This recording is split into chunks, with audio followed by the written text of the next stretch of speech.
Tren penyakit diabetes di Indonesia kini mengalami pergeseran wajah yang mengkhawatirkan.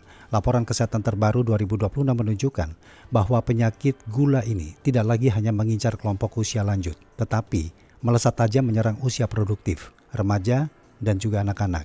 Gempuran gaya hidup minim, kemudian tingginya konsumsi makanan manis menjadi kombinasi pemicu yang tidak bisa lagi diabaikan. Dan di tengah kemudahan akses jajanan masa kini, ruang aman kesehatan anak-anak kita seolah semakin menyempit. Bagaimana seharusnya masyarakat dan juga orang tua merespon alarm bahaya ini tanpa harus terjebak dalam kepanikan? Kami akan hadirkan perbincangannya Hari Diabetes Nasional 2026 yang diperingati 18 April bersama dengan Patient Advocate Ikatan Keluarga Penyandang Diabetes Anak dan Remaja atau IKADAR, Anita Sabidi.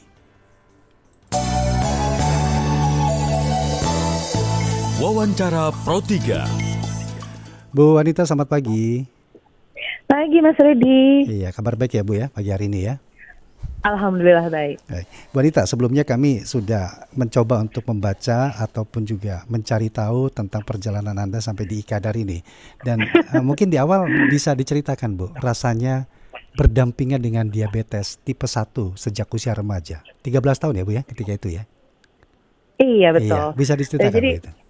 Boleh. Jadi pertama-tama selamat Hari Diabetes Nasional bagi para pendengar. Kemudian untuk perjalanan dengan diabetes, jadi aku tuh terdiagnosa itu usia 13 tahun. Jadi sekarang sudah hampir 28 tahun dengan diabetes tipe 1. Gitu.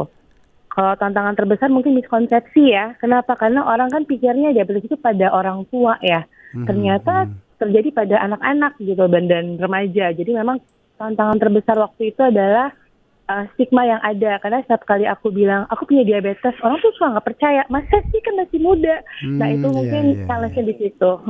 Iya. Apakah itu juga berpengaruh ke mental yang dihadapi Mbak Anita ketika itu Mbak? Pastinya. Oke. Iya karena banyak yang itu tadi mungkin karena miskonsepsi, terus masih lack of awareness juga. Jadi kalau misalnya aku izin mau suntik atau aku izin mau treat hipoglikemi, kadang-kadang guru atau dosen tuh nggak percaya gitu, kayak kenapa kayak gitu. Jadi mungkin challenge-nya di situ ya, untuk meyakinkan orang bahwa sebenarnya aku memang punya diabetes, tapi aku hidup normal kok. Nah itu sih.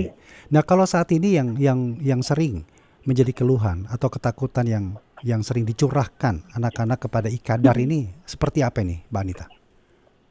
Memang lebih ke masyarakat ya, karena maksudnya insya Allah mungkin keluarga dan tim medis mereka pasti suportif ya. Cuma masyarakat, karena memang mau nggak mau kan apalagi anak-anak sekolah kan, mereka kan menghabiskan waktunya lebih banyak di sekolah ya kan. Pertanyaannya apakah gurunya paham, apakah teman-temannya mengerti ya kan, gitu. Jadi, takutnya kalau misalnya anak ini bilang misal ke gurunya kayak, Miss aku hipoglikemi, aku mesti makan manis gitu. Terus gurunya suka, lagi belajar kok makan kayak gitu. Itu sih yang kita masih harus terus dorong pemahaman tersebut. Oke. Nah, kondisi-kondisi seperti itu yang dialami oleh anak-anak tersebut, saya juga pernah membaca bahwa tidak sedikit loh mereka itu, anak-anak ini merasa berbeda tanda kutip dari teman-temannya. Nah, bagaimana cara menumbuhkan rasa percaya diri mereka seperti yang pernah Mbak Anita alami dan Mbak Anita lewati? Mungkin ini berlaku untuk hampir semua anak ya, semua anak istimewa di dunia ini, bahwa percaya deh bahwa Tuhan itu maha adil ya. Kita dikasih kekurangan tapi juga kelebihan.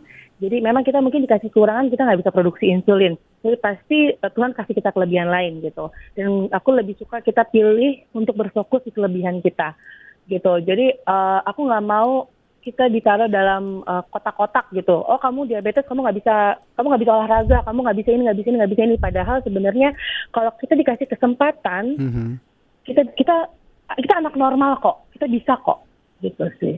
Oke.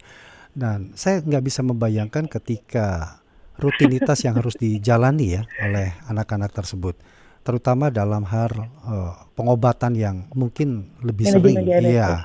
Nah, dan ketika itu dihadapi atau ketika itu dialami sebagai rutinitas yang membosankan, pendekatan seperti apa ini Mbak yang paling tepat bagi mereka?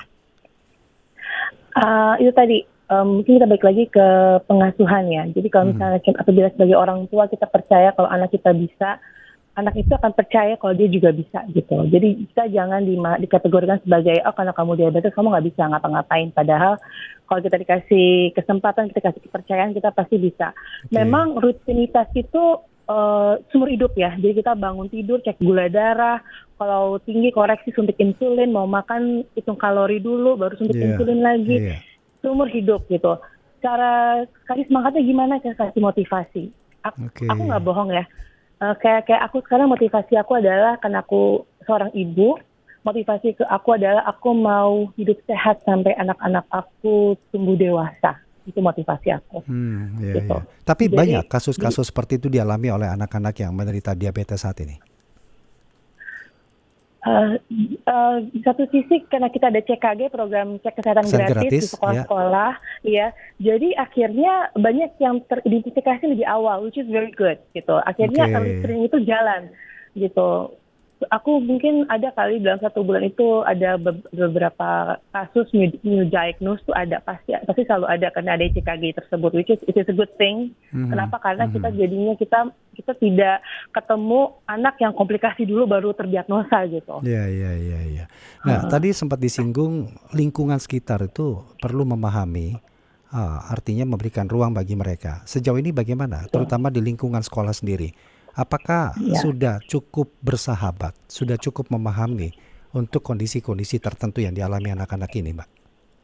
Ya, biasanya untuk yang newly diagnosed, kita akan bergabung di suatu komunitas IKADAR. Dan biasanya kalau memang mengalami kesulitan di sekolahnya, biasanya pihak parents akan request ke kita untuk bantu advokasi ke pihak sekolah. Kayak IKADAR pun kita sudah melakukan beberapa kali advokasi ke beberapa sekolah, gitu. Jadi di sekolah itu kita edukasi ke teman-temannya, ke pihak guru, juga bahkan pihak orang tua murid, gitu, mengenai diabetes pada anak itu seperti apa, manajemennya bagaimana, untuk ngasih pemahaman bahwa memang ini diabetes itu terjadi pada siapa aja, termasuk pada anak-anak. Dan dengan pemahaman tersebut, kita berharap dapat menyediakan safe zone untuk anak tersebut nanti. Kalau untuk lingkungan keluarga, apakah komunikasi yang Mbak lihat ini sudah terjalin dengan baik? Artinya, bagaimana sih mengkomunikasikan secara jujur mengenai batasan-batasan, terutama konsumsi yang ada di luar rumah ini, Mbak? Gimana ini? Nah, ini challenge-nya di situ, benar loh. Iya, karena itu tadi bagi ke pemahaman ya, bahwa sebenarnya tapi itu tadi ya, kita percaya bahwa pasti bapak ibu anak ini akan melakukan terbaik untuk anaknya gitu. Jadi pada saat mereka keluar rumah, kita percaya bapak ibu ini pasti akan screening makanan segala macam untuk anaknya supaya anaknya baik-baik aja, aman-aman aja. Dari pihak luar itu tadi, kadang-kadang jujur waktu aku tumbuh besar pun, bapakku itu adalah tamengku gitu. Dia akan jadi garda terdepan aku untuk ngebelin aku kalau soal makanan. Iya. Itu sulit nggak itu, Mbak? Yang menanamkan gaya hidup sehat pada remaja, pada anak-anak, siapapun itu, terutama di tengah godaan jajanan yang bervariasi saat ini, Mbak. Itu tadi balik lagi ke edukasi ya, karena banyak hidden sugar yang kita nggak tahu gitu kan. Sementara sebagai penyandang kita tahu kan kalau kita makan ini gula darahnya bakal naik segini nih. Harus suntiknya nambah lagi nih, koreksi lagi nih gini. Nah, itu yang mesti kita harus make sure tuh tadi, find your tribe, love them hard. Kamu harus cari juga lingkungan yang support kamu. Kalau misalnya kamu ketemu lingkungan yang nggak support kamu, tinggalin aja. Kenapa? Karena kamu juga butuh melindungi diri kamu sendiri gitu loh, ya kan? Ya, lebih atau perbedaannya di mana, Mbak? Merawat dan mengedukasi diabetes di zaman sekarang dan di zaman Mbak Anita dulu. Zaman dulu itu jajanan susah loh. Iya. Tapi kan literasinya sangat minim sekali ketika itu. Tapi very simple, jadi sangat sederhana. Ya kan dulu, jadi aku zaman dulu kampung banget ya, maaf ya, dulu jajan itu opak, ya kan.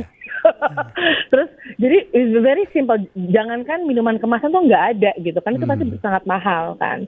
Oke. Zaman dulu tuh sangat sederhana, terus dan kita juga acuannya bekal dari rumah, Iya, yang mana iya. ibuku yang nyiapin. Jadi tuh very simple. Kalau zaman sekarang kayak anakku kan, walaupun dia ada catering pun, dia bisa jajan ke kantin. Iya. Kantin pun belum tentu kantin sehat, ya kan? Belum ada regulasinya soalnya. Nah itu PR di situ. Ya.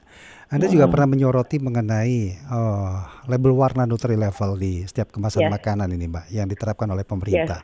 Seberapa membantu sih langkah itu, terutama bagi keluarga sehari-hari ini, Mbak? Sebenarnya it's a good start. It's a good start, tapi itu tadi kita mesti terus juga dorong masyarakat untuk paham cara bacanya gimana sih. Oke. Kita tahu kan ada warna-warnanya, tapi mereka Iya. tahu nggak sih warna-warna ini merepresentasikan apa? Mhm, mhm. Nah ini PR besar kita sebagai komunitas ya.